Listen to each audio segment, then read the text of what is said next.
Gilbert. We are bringing you live from STEMI India 2018 from Lucknow. It's pleasure to introduce Dr. Nitish Chandra. Sir is a Director and Chief of Cardiovascular Science, Fortis Hospital, Noida, and he is a Director of Intervention Cardiology, Fortis Ascot Hospital, New Delhi. Welcome you, sir. So let's begin with the questions that what is new in the management of STEMI right now? Now, the STEMI, what we mean by STEMI is ST elevation myocardial infarction, and there are lots of new guidelines which have come, and that should be followed by the physicians practicing. The first is the diagnosis. Now, in diagnosis, they have changed that earlier they only left bundle branch block was considered as a marker for STEMI. Now even the right bundle branch block is also considered as a marker for myocardial infarctions. That means if you see a fresh right bundle branch block in a patient with chest pain, then you should start treating this patient as a myocardial infarction.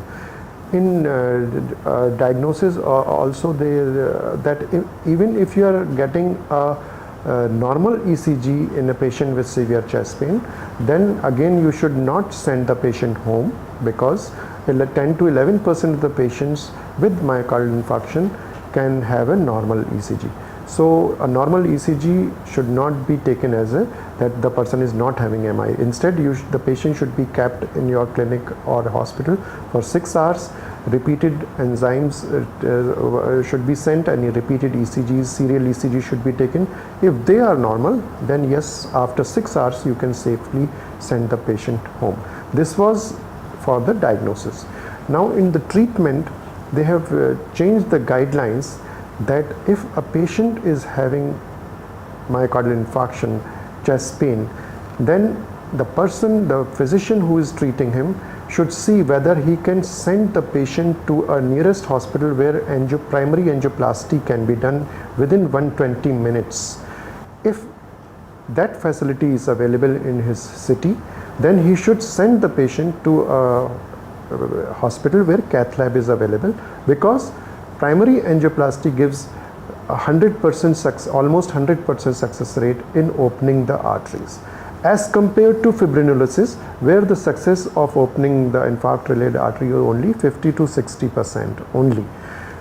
So where should thrombolysis be done?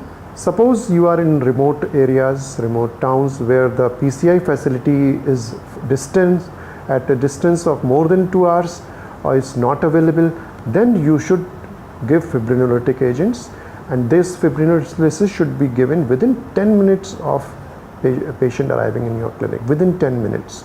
So these are the strict guidelines, because with each passing minute there is a myocardial damage continues to increase. So you should be very, very stringent in administering fibrinolysis within 10 minutes if there is a delay in primary angioplasty of more than 120 minutes.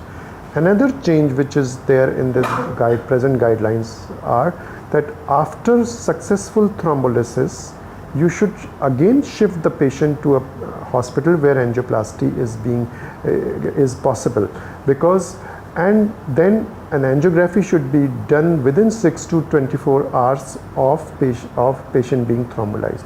So this is to diagnose any failed thrombolysis or to do rescue PCI, because as I told you that fibrinolysis is successful only in 50 to 60% of the cases. So these are the changes in the guidelines which a physician should follow in his practice while dealing with the case of ST elevation myocardial infarction.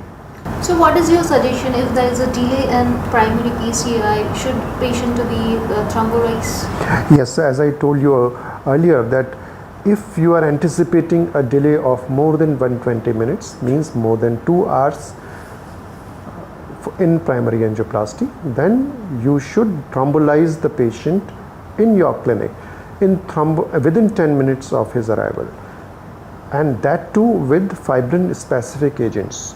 Earlier we used to thrombolize the patient with either urokinase or streptokinase because they were cheaper, but they have their limitations. Now you should thrombolize with fibrin specific agents like TPA, tissue plasminogen activator, or tenecteplase. The advantage of tenecteplase is it can be given as a bolus dose, and the dose is weight specific, and it's very easy to remember. Whatever is the weight of the patient, half of the weight in milligrams is the dose of tenecteplase. Suppose the patient is 80 kilograms, so 40 milligrams of tenecteplase is to be given as a bolus dose to the patient. Thank you so much for sharing your views on the platform of STEMI India 2018. Thank you so much for joining us. Thank you very much. Thank you.